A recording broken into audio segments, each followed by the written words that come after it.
Okay, so it looks like we have some fourth quarter numbers here. I believe this is fourth quarter. Now, as I'm recording this, it's just finally now ended completely.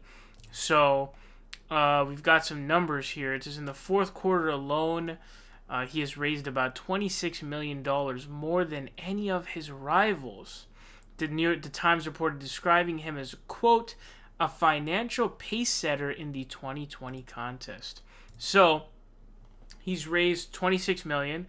It may be even higher than that by the time we fully know, because the FEC deadline just hit. So we don't know fully what exactly the numbers are. He was gunning for 5 million contributions as well. Says the paper also reported that this is far ahead of the 1.95 million donations of Pete Buttigieg, and more than Joe Biden's estimated tally, whose campaign is hoping that his last quarter will top the $21.5 million he's raised last spring. This is pretty remarkable that he's getting this kind of money, man, especially, considering the circumstances, obviously, and considering the big, money donors that Joe Biden has and, Pete Buttigieg and all these people have.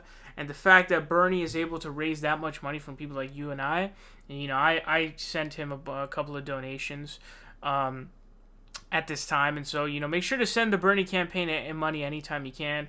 There are other congressional campaigns that you can also help as well. So make sure to donate to those. Obviously, Cenk is a big one, of course. There's also some lesser known ones who you can help out by sending your donation to. But this is crucial. Now, Elizabeth Warren's number, she's trying to get to 20 million, I believe. I don't know if she's going to be able to reach that. And I believe that's lower than what she got in quarter three. So that puts her in a situation where she's actually going down in terms of fundraising numbers. I believe Joe was going down as well, but I guess this is like a rebound for him, getting back to, what he was at before, but what he was at before was lower than what he was at before that. So he's trying to catch up. But I just want you to, fully take in the fact that Joe Biden is unable to raise more than Bernie Sanders. Bernie Sanders, the guy who takes like $27, $7, $10 donations from someone like me and you, is able to outraise him. He raised $26 million, okay? There are a ton of recurring contributions. A lot of these people don't max out. You've got to remember that. A lot of the people that donate to, Buttigieg and Biden and them, they're maxing out their donos. You know what I'm saying? I'm not even anywhere close to maxed out. So, I'm going to keep donating to him throughout the campaign constantly.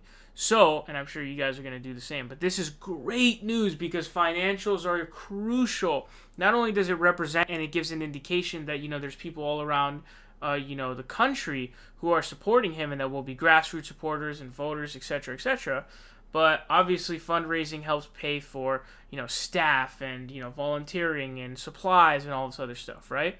So this is really crucial. This is really, really good news, and we need to keep donating to Bernie Sanders because we want him to win, right? And so this helps him win. So very, very good news in terms of fundraising numbers. Bernie Sanders leads the pack. The New York Times says that he is the financial pace setter in the 2020 contest. So let's keep pushing. Let's keep going. He may even got more than 26 million. I believe if you do the math on that, his average like $18 a dono, which is awesome. So keep it up, Bernie, and we need to keep it up as well.